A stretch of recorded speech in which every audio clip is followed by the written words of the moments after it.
অনেকেরই ধারণা থাকে আলু পরোটা নাকি ফোলে না। তাদের জন্য আজকের এই রেসিপি ফুলকো আলু পরোটা। পরোটা বানানোর আগে একটা পরোটার ডো বানিয়ে নিয়ে নিচ্ছি এখানে 1.5 কাপ পরিমাণ ময়দা। 1.5 কাপ ময়দার সাথে এখানে স্বাদমতো লবণ মিশিয়ে নিচ্ছি। আর নিয়ে নিচ্ছি পরিমাণ মতো রান্নার রেগুলার তেল। চাইলে এখানে ঘি বা বাটারও দিতে পারেন, ওই ক্ষেত্রে পরোটা খেতে আরও বেশি মজার হবে। এখন এই তেলটা ময়দার সাথে ভালো করে মিশিয়ে নিচ্ছি। তেল মেশানোর কাজটা একটু ভালো করে করতে হবে, তাহলে আমাদের এই ময়দার ডোটা সাথে সাথে সফট থাকবে। এখন কুসুম গরম পানি দিয়ে একটি সফট গোলা তৈরি করব।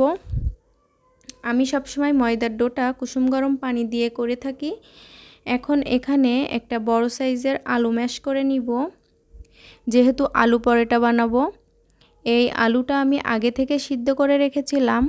আলুটা আমি সুন্দর মতো ম্যাশ করে নিব। এখানে আমি 3-4টা শুকনা মরিচ ভেজে নিয়ে সাথে পরিমাণ মতো লবণ দিয়ে আলুটা রেডি করে নিচ্ছি। আর এই তো দেখেন, আলুটা আমি রাউন্ড শেপের করে নিলাম। এখানে এই ময়দার ডোগুলো সাথে আলুগুলো ভালোভাবে মিশিয়ে নিব। এই কাজটা সাবধানতার সাথে করতে হবে, যাতে ময়দার ডোগুলোর ভিতর থেকে আলু বেরিয়ে না আসে। এখন এই ময়দার ডোগুলো আমি বেলে নিব। এই ডোগুলো কিন্তু হাত দিয়ে চেপে চেপেও রেডি করা যাবে, এতটা সফট হয়েছে। এখন আমি বেলে নিচ্ছি। তো প্রথমে আমি তেল ছাড়া এপাশ ওপাশ করে সেঁকে নিচ্ছি, তারপর হচ্ছে তেল দিতে থাকবো। সাইড থেকে তেল দিলে দেখা যাচ্ছে ফুলতে শুরু করছে। আগে থেকে কিন্তু মোটেও তেল দেওয়া যাবে না, তাহলে দেখা যাবে এতটা ফুলকো হবে না পরোটাটা।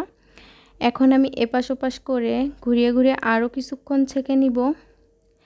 আর আপনারা যদি আমার রেসিপিটা ফলো করে এই পরোটা বানান, তাহলে আপনাদেরও কিন্তু আলু পরোটা এরকম ফুলকো হবে।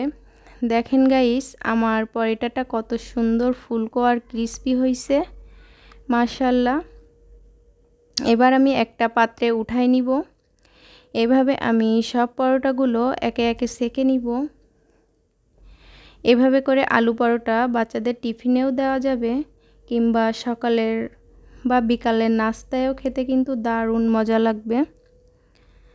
আর আমার এই ভিডিওটা দেখে আশা করি আপনারা উপকৃত হবেন এবং আপনারাও বাসায় ট্রাই করবেন। সহজ রেসিপিতে আজকের এই আলু পরোটা শেয়ার করেছি। যারা এতক্ষণ আমার সাথে ছিলেন সবাইকে ধন্যবাদ জানিয়ে আজ এখানেই বিদায় নিব। আর আমার ভিডিওটি যদি আপনাদের ভালো লেগে থাকে, তাহলে অবশ্যই লাইক, কমেন্ট অ্যান্ড শেয়ার করে দিবেন। আল্লাহ হাফেজ।